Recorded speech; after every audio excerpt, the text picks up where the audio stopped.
Hi guys, আমি মোহাম্মদ রাসেল দক্ষিণ Africa থেকে বলছি। দক্ষিণ আফ্রিকাতে বর্তমান যে পরিস্থিতি, এ নিয়ে কিছু কথা বলবো। সেটা হচ্ছে যে দক্ষিণ আফ্রিকার পরিস্থিতি বলতে গেলে এখন কিছুটা খারাপ বলবো। তো যারা দক্ষিণ আফ্রিকা আসতে চাচ্ছেন বা ফাইল জমা দিয়েছেন, তারা আপাতত যেভাবেই পারেন এগুলা উঠিয়ে নিন। এখন দক্ষিণ আফ্রিকার পরিস্থিতি খুব একটা ভালো নয়। এরপরে যারা দক্ষিণ আফ্রিকাতে আছেন তাদের উদ্দেশ্যে কিছু বলবো। সেটা হচ্ছে যে আপনারা খুব প্রয়োজন না হলে আপনারা বাইরে যাবেন না। বিশেষ করে হয়তো দোকানের প্রয়োজনে মাল ক্রয় করার জন্য যাওয়ার প্রয়োজন পড়ে, বা বিভিন্ন ক্যাশ অ্যান্ড ক্যারিতে যাওয়ার প্রয়োজন পড়ে। তো আপনারা যতটা সম্ভব প্রয়োজন ছাড়া, একেবারে মোস্ট প্রয়োজন ছাড়া, খুব বেশি প্রয়োজন না হলে বের হবেন না আর কি। আর সাথে আপনাদের কাগজপত্র নিয়ে বের হবেন। এখন এরা 30শে জুন পর্যন্ত ডেডলাইন দিয়ে দিচ্ছে। 30শে জুন পর্যন্ত। 30শে জুনের পরে কি হবে সেটা জানানো যাচ্ছে না এখন। তো আসলে অনেক কিছু হতে পারে, নাও হতে পারে। তো আপাতত আপনারা একটু নিরাপদে থাকুন। বিশেষ করে এরা যে 30শে জুনের মধ্যে যত প্রবাসী আছে সবাইদেরকে চলে যাওয়ার জন্য বলতেছে আর কি, বিভিন্ন তাদের নিজ নিজ দেশে। তো অলরেডি অনেকে চলে যাচ্ছে, বিশেষ করে প্রতিবেশী দেশগুলো। মানুষ যারা আছে ফরেনার, তারা আসলে যাচ্ছে, তবে খুব বেশি নয়। কারণ সাউথ আফ্রিকাতে বেশিরভাগ মানুষই হচ্ছে আপনার ফরেনারদের মধ্যে বেশিরভাগ মানুষ হচ্ছে আপনার প্রতিবেশী দেশগুলো থেকে আগত।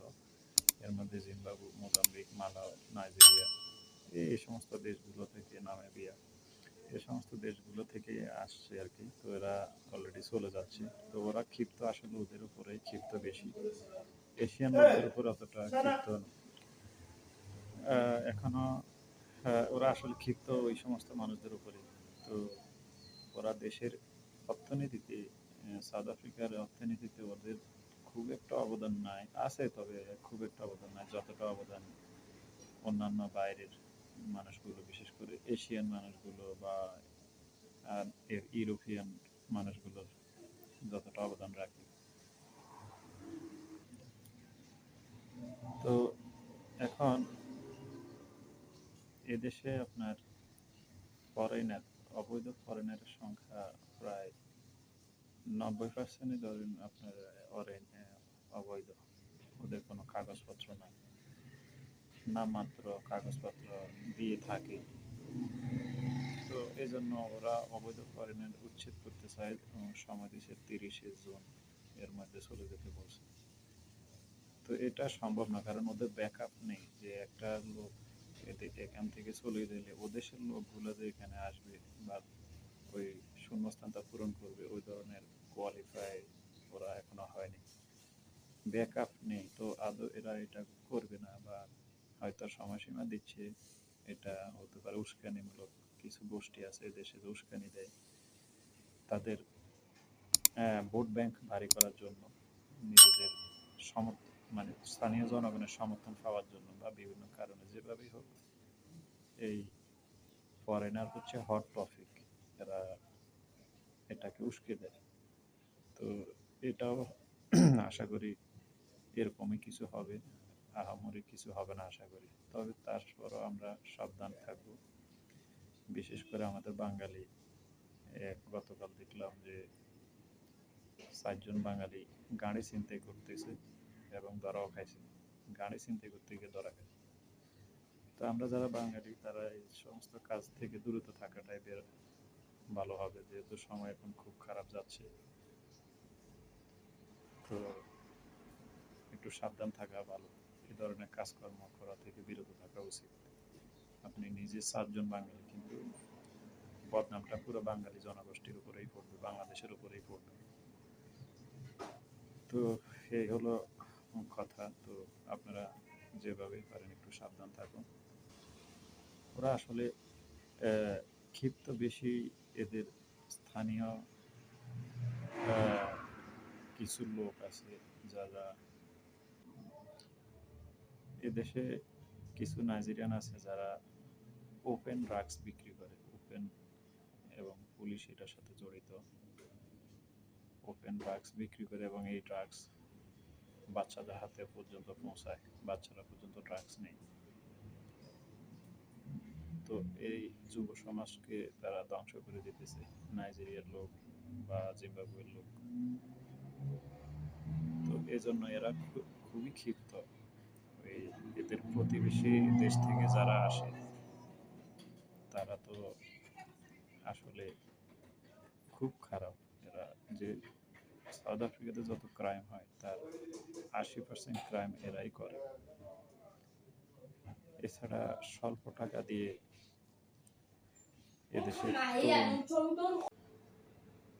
এদেশে নাইজেরিয়ান, সোমালিয়ান যারা আছে সামান্য কিছু টাকা দিয়ে এদেশের তরুণীদের সাথে অনৈতিক সম্পর্ক গড়ে, অনৈতিক সম্পর্ক জড়িয়ে পড়ে, প্রেগনেন্ট করে এবং এক সময় তারা ফেলে রেখে চলে যায়। এই কথাগুলো সত্য, এটা শুধু নাইজেরিয়ান না, আমাদের দেশের মানুষরাও করে। ওরা এগুলোর খুব বিরক্ত।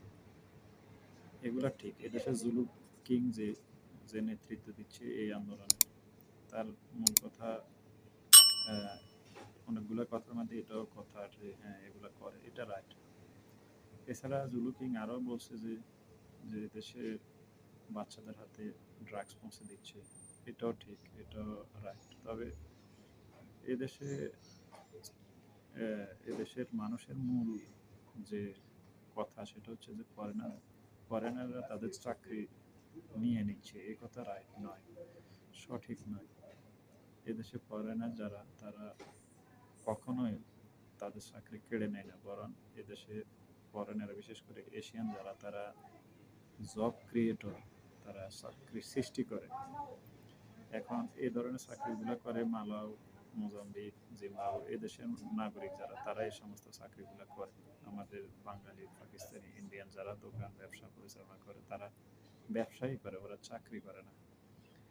ওরা ব্যবসা করে এবং ওই ব্যবসায় বিভিন্ন সেক্টরে লোক লাগে, যেটা জিম্বাবুয়ে বা মালাউ বা ওই সমস্ত লোকরা এই কাজগুলো করে। কোনো সাউথ আফ্রিকান এই কাজগুলো করে না। তো তাদের চাকরির সুযোগ আগে আমরা কেড়ে নিই না, বরং আমরা আরও চাকরির সুযোগ সৃষ্টি করি। এটা মিথ্যা কথা। আরও অনেকগুলো কথা বলছি, কিছু কিছু কথা রাইট, কিছু কিছু মিথ্যা। তো এখন যেহেতু এই আন্দোলনটা চলছে, তো 30শে জুন ডেডলাইন দিয়েছে। তো এর মধ্যে হয়তো বিভিন্ন প্রভিন্সে, বিভিন্ন শহরে অভিযান থাকবে, স্থানীয় লোকদের হাঙ্গামা থাকবে, প্রশাসনিকভাবেও অভিযান চলবে। তো আমাদের বিশেষ করে যারা বাঙালি তারা একটু সাবধান থাকবেন আর কি। অলরেডি আজকে বেনানীতে অভিযান মনে হয় চলতেছে, যতটুকু খবর পেয়েছি সকল দোকানপাট বন্ধ আছে। 2 দিন আগে আমাদের এই শহরও হচ্ছিল, বন্ধ করে রাখছিলাম।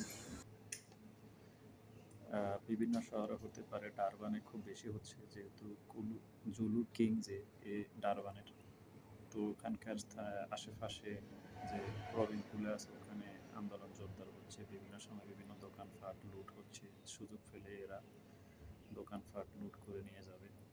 তো একটু সাবধান থাকবেন, খোঁজ খবর রাখবেন, কমিউনিটির সাথে যোগাযোগ রাখবেন সবসময়, যাতে আপনারা সেভে থাকতে পারেন। মোট কথা হচ্ছে এটাই যে এখন একটু সময় খারাপ যাচ্ছে যেহেতু, তা আপনার বিশেষ করে আমরা বাঙালিরাও বিচক্ষণতার পরিচয় দেওয়া উচিত, যে প্রয়োজন ছাড়া কোথাও বের না হওয়াই বেটার।